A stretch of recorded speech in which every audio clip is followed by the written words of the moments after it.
अब बात चैलेंजेस की कि आखिर चुनौतियां कौन कौन सी हैं और किस तरह से वो चुनौतियां प्रभावित करती हैं। तो जो चैलेंजेस बिफोर वुमेन एंटरप्रेन्योर्स, तो fewer sectors are women friendly, बहुत कम हैं जो महिलाओं के प्रति ज़्यादा सहज होते हैं।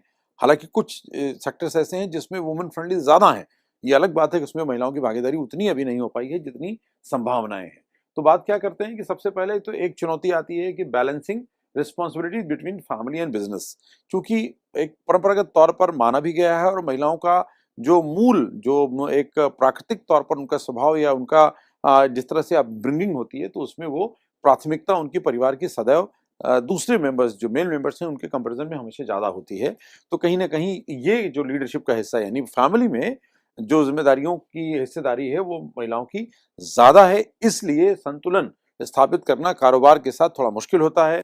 चूँकि बच्चों को जन्ना और छोटे बच्चों की परवरिश में ज़्यादा समय लगता है। जो घर के बुजुर्ग होते हैं उनकी देखभाल भी सबसे ज़्यादा महिलाएँ ही करती हैं। तो इसलिए कहीं न कहीं एक बड़ी चुनौती बना हुआ है। दूसरा था lack of social and institutional support.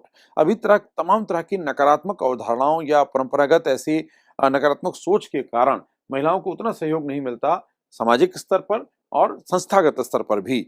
इसलिए हम देखते हैं कि ग्रामीण क्षेत्रों में महिलाओं की जो मिलने वाले वेजेस हैं वो कम होते हैं या उनको बहुत कम प्रेफ़रेंस दी जाती है। हार्ड वर्क करने के मामले में उनको लगता है कि शायद मल्टीटास्किंग नहीं होंगी, जबकि उल्टा है। अभी व्यावहारिक तौर पर जो सर्वे हुए हैं या परिणाम देखे गए हैं, वो उल्टा है। लेकिन इसके बारे में समाज में समझ उतनी अभी ज़्यादा व्यापक नहीं हुई है और उसमें अपेक्षा है। तो pressure to stick to traditional gender role, अभी तक उनकी भूमिका के बारे में थोड़ा खुलापन नहीं आया है समाज में। तो अभी परंपरागत तौर पर उनकी भूमिका को देखा जाता है कि जैसे उनका रोल है कि भाई घर में खाना पकाना उन्हीं का रोल माना जाता है। जो बच्चों की केयर है उन्हीं का रोल माना जाता है। बुजुर्गों का मतलब घर की सारी जिम्मेदारी मानी जाती है परंपरागत तौर पर कि महिलाओं की है। तो जेंडर रोल डिफाइन होने लगते हैं। अगर इंडस्ट्री में भी आते हैं तो उनके लिए कुछ सेलेक्टेड काम होते हैं, हर काम में उनको प्राथमिकता नहीं मिलती है। लेकिन ग्लोबली, केवल भारत में ही नहीं पूरी दुनिया में देखा गया है कि महिलाएं जहां पर नेतृत्वकर्ता के तौर पर हैं वो इंडस्ट्रीज, वो एंटरप्रेन्योर्स, जो स्टार्टअप्स हैं वो ज़्यादा बेहतर रन करते हैं क्योंकि वो एक तरह से मल्टीटास्कर होने के साथ में एम्पैथी और सिंपैथी दोनों के साथ बेहतर प्रबंधन में भी कुशल होती हैं और उसमें बेहतर परिणाम मिल रहे हैं। इसलिए अब महिलाओं की को प्राथमिकता भी मिलने लगी है, भागीदारी भी मिलने लगी है और उस दिशा में जिम्मेवारियां भी उनको दी जाने लगी हैं। पुअर फंडिंग प्रोस्पेक्ट्स अभी तक थे, अब इसमें सुधार हो रहा है, लेकिन अभी भी उतना स्पीड अप नहीं है, उतना ज़्यादा वेलकम नोट नहीं मिल पाता या महिलाएं उतना निकल कर एक टाइम फ्रेम में भागीदार नहीं हो पाती, इसलिए मिस कर जाती हैं। तो एक चुनौती के तौर पर अभी भी हमें देखने को मिल रहा है।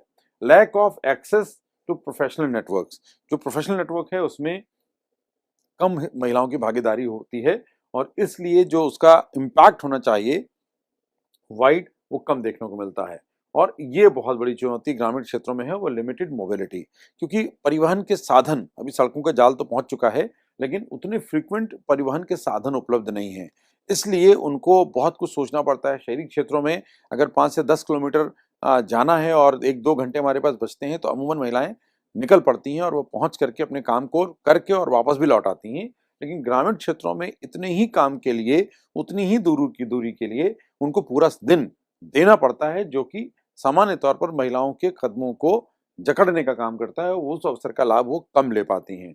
दूसरा कि उतना फ्रीक्वेंट जो है कम्युनिकेशन के मीन्स साधन न होने के कारण महिलाओं को असुरक्षा का भी सामना करना पड़ता है या इस तरह के परिस्थितियों के कारण समाज में उनको लेकर के अलग तरह की अवधारणा, अलग तरह की बातों को सुनने को मिलता है और उससे उनके अंदर हीनता की भावना आती है या कहीं न कहीं उनका उत्साह कम होता है। तो एक लिमिटेड मोबिलिटी एक बड़ी चुनौती है या अभी वो ट्रेनिंग नहीं है, उनको स्वतंत्र नहीं है, उनके पास गाड़ियाँ नहीं हैं, वो गाड़ी चला भी नहीं सकती या उनको अवसर नहीं मिल रहा है। तो ये सब कारण हैं उनकी लिमिटेड मोबिलिटी के। तो इस दिशा में भी हमें विचार करने की ज़रूरत है। लैक ऑफ एजुकेशन वो बहुत बड़ा कारण है कि शिक्षा के स्तर में सुधार तो हुआ है, लेकिन बुनियादी शिक्षा की जानकारी, शिक्षा होना और स्किल बेस्ड नॉलेज होना, उसका समझ होना और जो थोड़ा और एडवांस लेवल की शिक्षा है ताकि डिसीजन मेकिंग में आसानी हो सके, उसकी थोड़ी कमी है।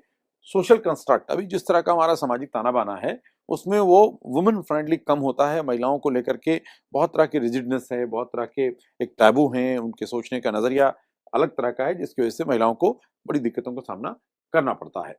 सेफ्टी कंसर्न्स, जैसा हमने ज़िक्र किया कि समाज में महिलाओं की असुरक्षा होती है, वो बहुत देर में अगर घर नहीं आ सकती, बहुत जल्दी निकलती हैं तो भी चुनौतियाँ होती हैं। वर्क प्लेस पर या बाहर मार्केट में या दूसरी जगहों पर भी उनको लेके सुरक्षा होती है। फ्रीक्वेंट मीटिंग्स करना उनके लिए थोड़ा मुश्किल होता है, शारीरिक बनावट के कारण या उनके ज़रूरतों के कारण या सामाजिक ताने-बाने के कारण या सार्वजनिक तौर पर वैसे संसाधनों की उपलब्धता कम होने के कारण। तो सेफ्टी कंसर्न एक बहुत बड़ा एस्पेक्ट है। लो रिस्क बियरिंग एबिलिटी, चूँकि वो हमेशा वल्नरेबल कंडीशन में है, तो एबिलिटी अपने आप घट जाती है, चाहे फाइनेंशियल हो, चाहे वो फिजिकल हो, तो ऑलरेडी उनके पास इतना लोड है। तो ये भी एक एबिलिटी कम होने की चुनौती है। हालाँकि महिलाएँ अब उसमें भी कई जगहों पर नए उदाहरण प्रस्तुत कर रही हैं। स्टिफ कॉम्पिटिशन, तो जो बहुत तरह की प्रतियोगिताओं को लेकर के उनके अंदर थोड़ा स्टिफनेस रहती है, तो वो भी एक रीज़न है जिससे हम बहुत ज़्यादा एंटरप्रेन्योर्स जो है वो तेज़ी से आगे नहीं ला पाते हैं। Lack of an entrepreneurial environment, ये तो बहुत बड़ा एक सेटबैक है, जो ग्रामीण क्षेत्रों में इस तरह का वातावरण नहीं है, जहाँ पर इस तरह की नियमित चर्चा होती हो, जहाँ पर उनकी भागीदारी होती हो, जहाँ से उनके पास इंस्पिरेशनल रोल्स हों, उनके सामने ऐसे मोटिवेशनल सक्सेस स्टोरीज़ हों। तो ये एक एनवायरनमेंट की कमी बहुत बड़ा कारण है, जिसके लिए अगर उतनी ही परिस्थितियों और संसाधनों के बीच में शहरी क्षेत्र में कोई वुमेन इनिशिएटिव लेना चाहती है, तो वो जल्दी सफल हो जाएगी in comparison to rural areas, क्योंकि वहाँ पर उस तरह का इंफ्रा, उस तरह का एनवायरनमेंट, उस तरह का एक तंत्र नहीं है।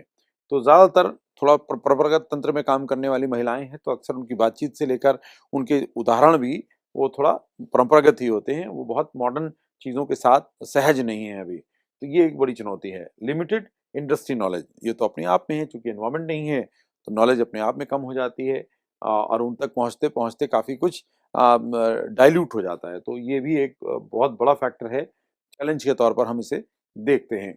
मिसिंग रोल मॉडल्स, मैंने कहा कि ग्रामीण क्षेत्रों में इस तरह के रोल मॉडल्स की कमी है। हालाँकि डिजिटल नेटवर्क के पहुँचने के कारण अब डिजिटली बहुत सी सक्सेस स्टोरीज़, बहुत सी इंस्पिरेशनल स्टोरीज़, बहुत से ऐसे वुमेन्स की जो जो इनिशिएटिव्स लेने के बाद चुनौतियाँ आती हैं, कैसे उससे मुकाबला करती हैं, फेस करती हैं और नए रास्तों की तलाश करती हैं, वो देखने सुनने को तो मिल रहा है।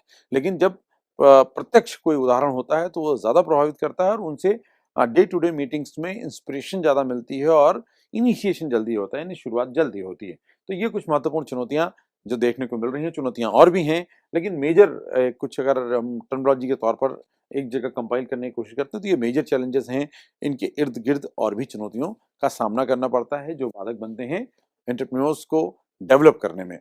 जोश है, जज्बा है और है चाह शुरू करने की खुद का व्यवसाय, तो आपके लिए हम लाए हैं एक ऐसा प्लेटफॉर्म जिसके जरिए आप पा सकते हैं न केवल बिजनेस के हर एस्पेक्ट की डीप नॉलेज, साथ ही साथ पा सकते हैं एक्सपर्ट से डायरेक्ट इंटरेक्शन और अपने व्यवसाय से संबंधित किसी भी सवाल का जवाब। बस आपको ज्वाइन करना है बिजनेस पाठशाला का सेशन मंडे टू फ्राइडे दोपहर 3 बजे से 4 बजे तक। बिजनेस पाठशाला से जुड़िए और व्यवसाय के पाठ हमारे साथ पढ़िए।